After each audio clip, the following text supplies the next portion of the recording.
Class 6 students, let's continue the rest of the chapter 5, major domains of the earth. Okay, in part 1 I have told you about lithosphere. Okay, today we will do continents and hydrosphere. Now let's see what is that. There are 7 major continents. These are separated by the large water bodies. These continents are Asia, Europe, Africa, North America, South America, Australia and Antarctica. So these are the 7 major continents. Okay, यही है 7 continents. Continents means क्या होता है? महाद्वीप. Look at the map of the world, figure 5.1, and notice that the greater part of the land mass lays in the northern hemispheres. Now come to the next page, figure 5.1. So students, whenever you see the world map, जब भी आप world map देखेंगे तो आप उसमें ये 7 continents और जो भी ओशियंस हैं ये सारे आप उसमें देख पाएंगे. सो अगर आप देखें इक्वेटर से यहाँ पे जो है आपका पैसिफिक ओशियन है और इस डायरेक्शन में भी आपका पैसिफिक ओशियन पड़ेगा. ठीक है, इक्वेटर जो अगर हम अपने वर्ल्ड को, आपने ग्लोब देखा होगा, ग्लोब को जो है लैटिट्यूड और लॉन्गिट्यूड से जब बांटा जाता है सो और यहाँ पे हम जो है इसको नॉर्दर्न हेमिस्फीयर और साउदर्न हेमिस्फीयर में डिवाइड कर देते हैं. ठीक है, इक्वेटर से जो ऊपर के पार्ट को हम नॉर्दर्न हेमिस्फीयर कह देते हैं और नीचे के पार्ट को हम साउदर्न हेमिस्फीयर कहते हैं. ऐसे ही जो बीचों बीच की लाइन होती है, ठीक है, जो लॉन्गिट्यूड होता है, लॉन्गिट्यूड का जो 0 डिग्री ग्रीनविच से लिया गया है उसको हम ईस्टर्न पार्ट, इस साइड को हम ईस्टर्न कहते हैं और इस साइड को हम वेस्टर्न कह देते हैं. Okay, so here you can see our 7 continents. जहां पे आप देखिए नॉर्थ अमेरिका से अगर हम स्टार्ट करते हैं, इस साइड से, वेस्टर्न साइड से स्टार्ट करते हैं तो ये है हमारा नॉर्थ अमेरिका. ठीक है, ये भी कॉन्टिनेंट है. ये अमेरिका जो देश है, जो कंट्री है, ये वो नहीं है बल्कि ये कॉन्टिनेंट्स है. North America, South America. Okay, और ये बीच में जो है थोड़े से लैंडमास से जो है जुड़ा हुआ होता है और इसको हम कहते हैं isthmus of Panama. Isthmus of Panama क्या होता है कि नॉर्थ अमेरिका और साउथ अमेरिका, ठीक है, ये थोड़ा सा लैंडमास है यहाँ पे और ये आपस में जो एक दूसरे को जोड़े होते हैं तो इसको हम कहते हैं isthmus of Panama. After that आप नेक्स्ट देखें, इसके बाद तो आप अफ्रीका देखेंगे. अफ्रीका जो है चारों तरफ से वाटर से घिरा हुआ है. ओके, इसके इस साइड पे यूरोप है, इधर एशिया है. ओके, नाउ नेक्स्ट आप अगर यहाँ पे यूरोप देखें, यूरोप और एशिया को जो है यहाँ पे जो डिवाइड करती है यूरल माउंटेन. ठीक है, यहाँ पे भी जो है लैंडमास है.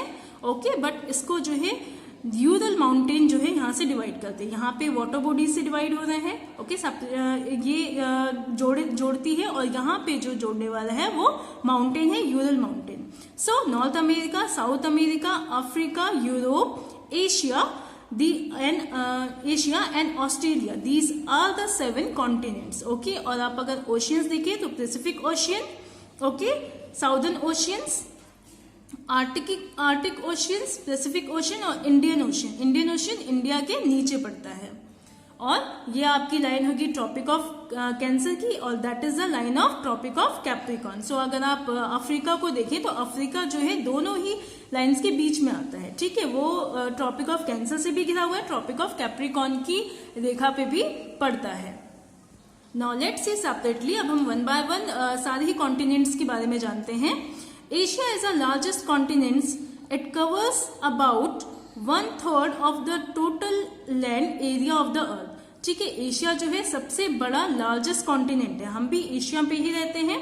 ठीक है, एशिया जो है सबसे बड़ा लार्जेस्ट कॉन्टिनेंट है. It covers about 1/3 of the total land area of the अर्थ. और यहाँ पे लगभग जो है 1/3, ठीक है, इतना लैंड है. ठीक है, जिसको यहाँ पे कवर करते हैं. ओके, तो यहाँ पे टोटल लैंड कितना है? 1/3 पार्ट पे जो है लैंड है यहाँ पे. The continent lies in the eastern hemisphere. और ये वाला कॉन्टिनेंट किस साइड को आता है? ईस्टर्न हेमिस्फीयर पे पड़ता है. The tropic of cancer, tropic of cancer पे आता है. ओके, हम भी एशिया, ट्रॉपिक ऑफ जहाँ पे हम रहते हैं, हमारा इंडिया भी जो है एशिया में है और ट्रॉपिक ऑफ कैंसर से है गुजरी हुई लाइन है. पासेस थ्रू द कॉन्टिनेंट, और ट्रॉपिक ऑफ कैंसर यहीं से जो है पास करती है एशिया से. Asia is separated from Europe by Ural mountain and west and west. आपने देखा अभी जब लास्ट पेज फिगर जब हमने देखा था तो आपने देखा होगा कि इनको जो है सेपरेट कौन करता है, यूरल माउंटेन करती है, ठीक है। एशिया और यूरोप को यूरल माउंटेन सेपरेट करती है जो वेस्ट में पड़ता है। The combined land mass of Europe and Asia is called it Eurasia. और अगर वहां का जो लैंड मास है अगर उसको कंबाइन किया जाए तो उसको कहा जाता है यूरेशिया, क्योंकि यूरोप और एशिया को जो है जोड़ा जाता है, यूरोप और एशिया को जोड़ा जाता है तो इस नेम से बना है यूरेशिया। ओके, सो जो उन दोनों को जो वहां पे कंबाइंड लैंड मास है। After that next Europe is a much smaller than the Asia. Europe जो है बहुत छोटा है, एशिया के मुकाबले में बहुत छोटा कॉन्टिनेंट है। Okay, the continent lies in the west of Asia, और ये वेस्ट साइड पे पड़ता है, वेस्ट ऑफ एशिया में। The Arctic circle passes through it, और इसके पास से आर्टिक सर्कल गुजरता है, आर्टिक सर्कल इसके पास से गुजरता है। It is bound by water bodies on sea side, और ये 3 साइड से जो है वाटर बॉडीज से घिरा हुआ है, ठीक है। ये 3 साइड से वाटर बॉडीज से घिरा हुआ है। Look at the map of the world and located it. अगर आप कभी वर्ल्ड का मैप देखें तो आप उसमें इसको इजिली देख पाएंगे। Now next, Africa is the second largest continent after Asia. Asia के बाद जो सेकेंड लार्जेस्ट कॉन्टिनेंट पड़ता है, एशिया के बाद जो दूसरा सबसे बड़ा महासागर पड़ता है वो है अफ्रीका महासागर, ठीक है, Africa continent. It is the second largest continent after Asia. The equator of 0 degree latitude runs almost through the middle of the continents. और जो इक्वेटर से अगर आप देखें, जो इक्वेटर वाली लैटिट्यूड है तो वो भी जो इसके बीचों बीच से ही गुजरती है, इसके मिडल से गुजरती है, इस कॉन्टिनेंट के मिडल से गुजरती है। Large part of Africa lies in northern hemisphere, और इसका बहुत ज्यादा बड़ा हिस्सा जो है नॉर्दर्न हेमिस्फीयर में आता है। Look at the figure 5.1. Figure 5.1. You will find that it is only continent through which is Tropic of Cancer, the Equator and Tropic of Capricorn passes. आपने देखा अभी कि कैसे जो है जो अफ्रीका है वो ट्रॉपिक ऑफ कैंसर और ट्रॉपिक ऑफ कैप्रिकॉन और बीच में इक्वेटर, ये पूरा हिस्सा जो है कवर करता है। The Sahara Desert, the world's largest hot desert, is located in Africa. और as you know that कि जो हमारा सहारा डेजर्ट है, जो सबसे बड़ा मरुस्थल कहा जाता है, लार्जेस्ट डेजर्ट, वो अफ्रीका में ही लोकेटेड है। The continent is bound on all the sides by oceans and sea. और ये जो कॉन्टिनेंट है ये चारों तरफ से ओशियंस और सीज से घिरा हुआ है, ठीक है, सारे ही महासागर से घिरा हुआ है। Look at the world map. You will notice that the world's longest river of Nile flows through Africa. और अगर आप वर्ल्ड मैप देखें तो सबसे लॉन्गेस्ट रिवर, जो लॉन्गेस्ट रिवर है सबसे बड़ी, वो है नाइल रिवर, और नाइल रिवर भी जो है अफ्रीका से ही होकर गुजरती है, अफ्रीका से ही बहती है। Notice where the equator, the tropic of Cancer and Tropic of Capricorn pass in the map of the Africa. अगर आप देखेंगे मैप में तो आपको ये सारी चीजें उसमें समझ में आ जाएंगी कि कैसे Tropic of Cancer and Tropic of Capricorn Africa के बिल्कुल बीचों बीच में equator. Now the next, North America. अब यहाँ पे नॉर्थ अमेरिका कॉन्टिनेंट है, इसको देखिए, is the third largest continent. ये तीसरा बड़ा कॉन्टिनेंट है ऑफ द वर्ल्ड का तीसरा सबसे बड़ा कॉन्टिनेंट है। It is linked of South America by a very narrow strip of the land called Isthmus of Panama.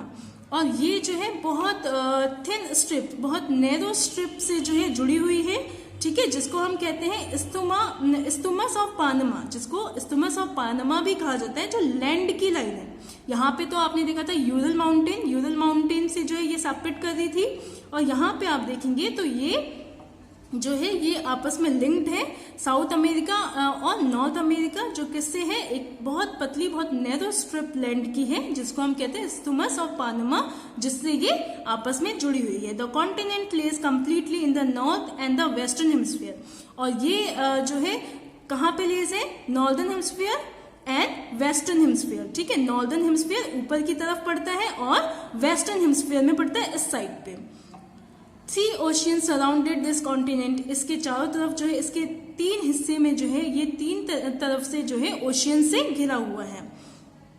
Can you name these oceans? क्या आप उनके नेम सोच सकते हैं? सो अगर ये नॉर्दर्न साइड में आता है और वेस्टर्न हेमिस्फीयर में पड़ता है। सो वो कौन कौन से ओशियंस होंगे? वो जो ओशियंस होंगे वो होगा अटलांटिक ओशियन होगा जो ईस्ट साइड से दिखेगा, आपको ईस्ट में पड़ता है। पैसिफिक ओशियन वेस्ट वाला, ओके, एंड आर्टिक जो आपको नॉर्थ से दिखेगा, ओके, नॉर्थ साइड से। ये जो है तीनों ओशियन से घिरा हुआ है। Now the next, South America. South America lies mostly in the southern hemisphere. South America जो है सबसे ज्यादा किस साइड को है? साउदर्न हेमिस्फीयर में है।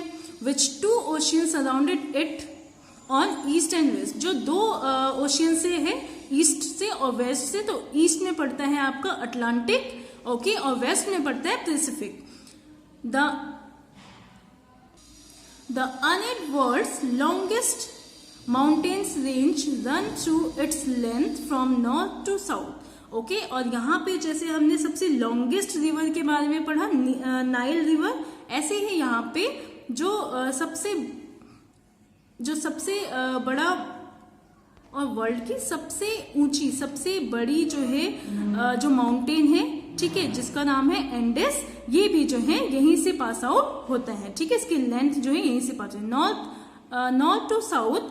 नॉर्थ टू साउथ जो है इसकी लेंथ पड़ती है। South America has the world's largest river the Amazon. और साउथ अमेरिका में ही वर्ल्ड की सबसे लार्जेस्ट रिवर भी पड़ती है जिसका नाम है अमेजन, ठीक है। यहाँ पे हमने अभी पीछे पढ़ा जो अफ्रीका है वहां पे सबसे लॉन्गेस्ट रिवर है नाइल रिवर, और यहाँ पे जो है सबसे वर्ल्ड की सबसे लार्जेस्ट है, ठीक है। वहां पे लॉन्गेस्ट पड़ी, सबसे लंबी नदी, और यहाँ पे हमने देखा कि सबसे लार्जेस्ट रिवर है जो अमेजन है। Now the next, Australia. Australia is the smallest continent that lies entirely in the southern hemisphere. ये साउदर्न हेमिस्फीयर में है और सबसे छोटा कॉन्टिनेंट है। It is surrounded on all sides by oceans and sea. और जो चारों तरफ से ओशियंस और सी से घिरा हुआ है। It is called island continent. इसको हम आइलैंड कॉन्टिनेंट भी कहते हैं। क्यों? क्योंकि ये सबसे छोटा कॉन्टिनेंट है। Last, Antarctica. Antarctica completely is a southern hemisphere. Antarctica completely जो है साउदर्न हेमिस्फीयर में। अब साउदर्न हेमिस्फीयर आपको पता है जो साउथ पोल, और ये कहाँ पड़ता है? साउथ पोल पे पड़ता है। इज ह्यूज कॉन्टिनेंट, ये सबसे बहुत बड़ा कॉन्टिनेंट है। The South Pole lies almost at the central of this continent. और जो साउथ पोल है इस कॉन्टिनेंट के बिल्कुल सेंट्रल में आता है। As it is located in the south polar region, it is permanently covered with thick ice sheet. और जैसे कि आपको पता है कि साउथ पोल पे जो है सिर्फ बर्फ ही बर्फ है, बिल्कुल जो है आइस है, बिल्कुल जमी हुई बर्फ है वहां पे। तो वहां पे जो है ये अंटार्कटिक महासागर, अंटार्कटिक कॉन्टिनेंट पड़ता है। There are no permanent humans settlement. वहां पे ह्यूमन का कोई सेटलमेंट नहीं है, वहां पे लोग नहीं रहते हैं, okay. Many countries have research station in Antarctica. लेकिन वहां पे, और उसको किसी देश में भी नहीं बांटा गया है, वो किसी के अंडर में भी नहीं आता है, ठीक है।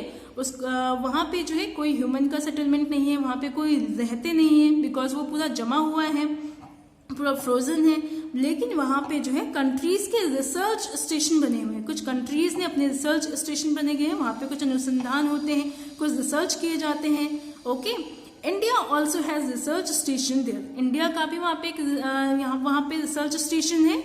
These are named as Maitri and Dakshin Gangotri, जिसका नेम है मैत्री एंड दक्षिण गंगोत्री। ये 2 रिसर्च स्टेशन जो है अंटार्कटिक सागर पे, अंटार्कटिक महासागर पे बने हुए हैं इंडिया के। So student, these are our 7 continents. Now let's talk about hydrosphere.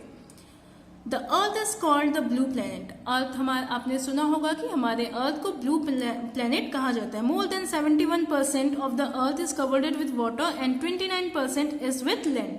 जहां 71% पे जो है वाटर से कवर्ड है हमारा अर्थ, वही 29% जो है लैंड है अर्थ पे, ठीक है। तो 71% वाटर है, 29% लैंड है। Hydrosphere consist of water in all it's form.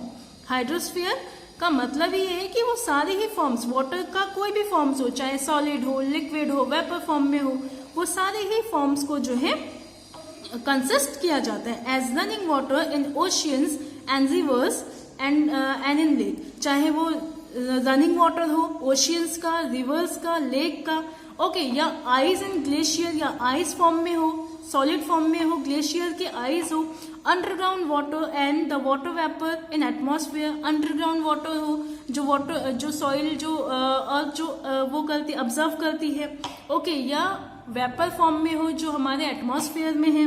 All comprise the hydrosphere, सभी को हम हाइड्रोस्फीयर में ही कंप्राइज करते हैं। More than 97% of the earth water is found in the oceans and is too salty for human use. लगभग जो है 97% जो है वाटर है, ठीक है, इन ओशियंस में, लेकिन वो बहुत ज्यादा सॉल्टी है और ह्यूमन यूज के लिए नहीं है। A large proportion of the rest of the water is in the form of ice sheets and glaciers or under the ground, and a very small percentage is available for fresh water for human। और जो है बहुत कम हिस्से में, बहुत कम percentage में जो है फ्रेश वाटर अवेलेबल है। जैसे आप इस चार्ट में देख सकते हैं 97.2% ओशियन वाटर है यहाँ पे, ओशियंस जो बहुत ज्यादा सॉल्टी है और ह्यूमन यूज के लिए नहीं है। 0.03% जो है यहाँ पे फ्रेश वाटर है जो ह्यूमन यूज के लिए है, और अदर जो 2.77 जो % वाटर है वो आइस शीट्स में है, ग्लेशियर में है। Okay, so hence despite being a blue planet we face a water shortage. तो शॉर्टेज ऑफ वाटर, हम अपने जो है प्लैनेट को, हम अपने अर्थ को ब्लू प्लैनेट कहते हैं, लेकिन फिर भी हम वाटर शॉर्टेज को फील करते हैं, फेस करते हैं। वाटर की शॉर्टेज है क्योंकि हमारे पास जो फ्रेश वाटर है जो हमारे यूज के लिए है उसकी परसेंटेज बहुत कम है। So student, today we will do only that much. You have to read this chapter, and the last part I will tell the oceans and atmosphere. Okay, in part 3 we will discuss about these things. So till then you can read this chapter.